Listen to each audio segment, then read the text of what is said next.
Welcome to The Explainer. Now, you probably think you know the story of the Salem witch trials, right? Mass hysteria, religious panic.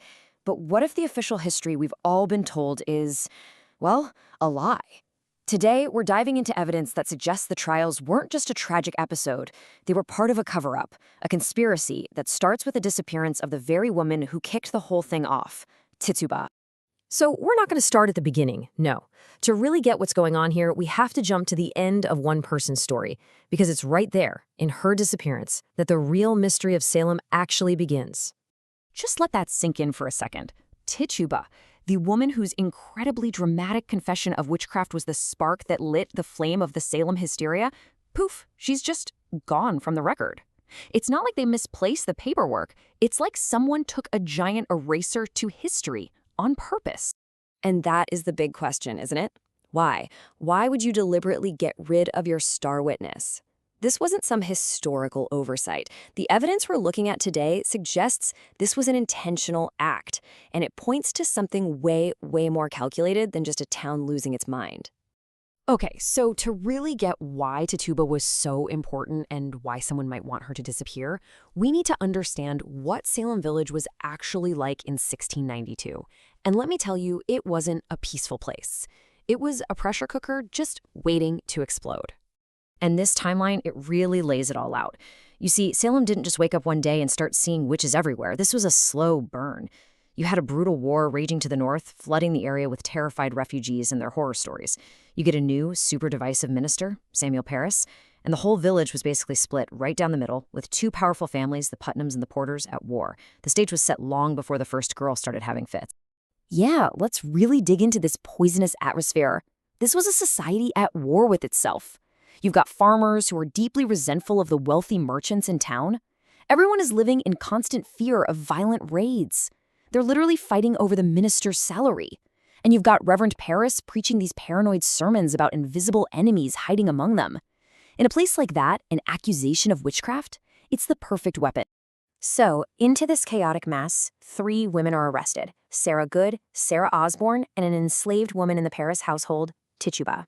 But as the records show, only Tituba chose a path that would not only save her own life, but would also change the course of American history forever. The choice they faced was impossible. Look at this. Sarah Good and Sarah Osborne, they insisted they were innocent. And what happened? They were hanged or died in prison. Tituba, though, she made a calculated decision. She confessed, and in doing so, she played a brilliant strategic game to survive. Her confession wasn't just some desperate rambling. No, it was a masterful performance. First, she told the magistrates exactly what they wanted to hear. Yes, the devil came to me. Then she gave them a bigger story, a huge conspiracy with the devil's book and secret meetings. It validated all their worst fears. But here's the really clever part. She implicated people vaguely: a tall man from Boston, a woman with white hair. She created a template that the panicked villagers could use to point fingers at their own enemies. She basically handed them the script for the entire witch hunt. And Tituba's strategy worked. She survived the trials. But then she vanishes. And this is where the story gets really dark, because shocking evidence suggests this was no accident at all. You see, the official, sanitized records of the trials that we've known for centuries, that's not the whole story. The original, unedited court transcripts, the raw, unfiltered testimony, were concealed for over 200 years. They weren't lost, they were deliberately hidden. So what was so dangerous in her testimony that it had to be scrubbed? Well, when historian Marion Starkey finally got her hands on these documents in 1957, she made a shocking discovery. Tituba's testimony had been meticulously edited. All the specific, damning details were gone. References to powerful Boston merchants, names connected to Reverend Parris's business disputes, descriptions that linked the conspiracy to the wealthy elite. All of it removed.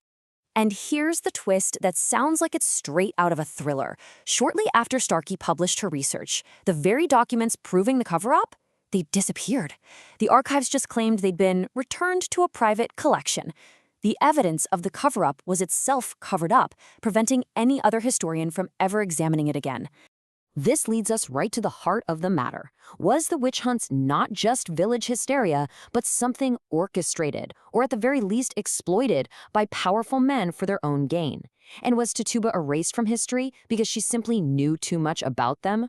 The trials did eventually burn themselves out. Apologies were even issued years later. But the final, and maybe the most chilling act of the whole Salem tragedy wasn't an execution. It was an erasure. We all know the official death toll.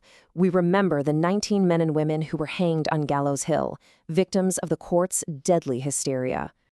We remember Giles Corey, too. His horrific death, being pressed under heavy stones, has become this enduring symbol of defiance against a corrupt court.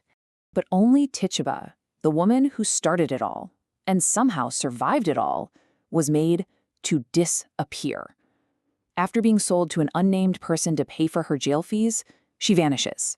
Completely. No death certificate, no record, no mention in any letter. Nothing.